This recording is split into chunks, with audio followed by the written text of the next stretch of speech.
Okay, so we're outside here in front of our composting bin. You can see I have a number of them set up here. Again, select the one that's going to work best for you. There's all different kinds of them. You know, I have the Geo bin, which is this round setup here, which is open on the top and the bottom. I have one here that's made out of welded wire. It's similar type setup, just nice open air, real basic. And then I even have different bins over here, kind of a rectangular one that stacks. It's up to you which one you want to use. There's all different kinds and they all work equally as effective. And the process to build the piles is the same for all of them. So before I add in my food waste, I want to kind of come out and look at the bin here. I'm going to use this one here. It's already been started. There's about 1.5 feet of material here on the bottom. But that's okay. That's what's going to happen the next time you come out and you continue to build it higher and higher and higher each time you go. There's already a nice layer of mulch in here. It's a little bit damp, but the first thing I like to do when I come out is I like to use one of these tools here, and you're going to need to get something similar. This is a pitchfork, right? It has a long blade and has 5 little forks on there, and you can get this in here real nice, and you can come and turn the compost a little bit. Get it in there, kind of pick it up, try to get the material from the bottom, and just kind of fluff it up and turn it over a little bit. That's always the nice thing to do first. If you don't want to use a long one like this, you can get one of these shorter spades. It's only about up to your waist there. These work really well too. And you can get in there real deep and have a little bit more control. That might be a nicer thing for you to use as well. So those are our 2 main tools that you'll need for the compost. We talked about 4 main ingredients to build a composting pile, right? The first one was the browns, and that's what we're going to put in first. So if this was you starting from scratch, we would put a nice base layer of that brown material, probably a complete bucket full of it on the bottom. But since it's already started, I'm just going to take a smaller bucket here and just put a little bit on top just to kind of create a little bit more of that surface area that we need for the compost there.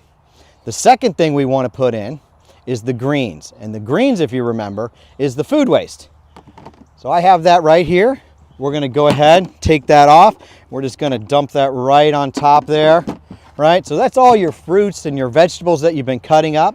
And when we cut it up, we created a lot of surface area, if you can remember. The more you cut it up and the more small pieces you create with that food material, the faster it's going to incorporate in and break down. You might look in here and say, boy, there's a couple big pieces still. A great way to kind of break it down is just get a shovel. It can be a rounded shovel or a flat shovel, and carefully kind of come in here and just kind of break it up a little bit right in the bin. Let's kind of break some of that up. Create more surface area. Again, it'll break down way, way quicker if you do that. And that's a great way to kind of do it inside the bin. Now that we kind of have it mixed in there a little bit, it's kind of pushed in there, I like to go to the next ingredient, which is our water. I like to keep it nice and damp, like a damp sponge. It's a crucial component of your compost bin, to keep it damp, to keep it nice, a nice amount of moisture on there. So I'm going to come here. Let's just kind of go around over top, get all that new mulch nice and damp in there on top. And then you may even want to go around the sides here.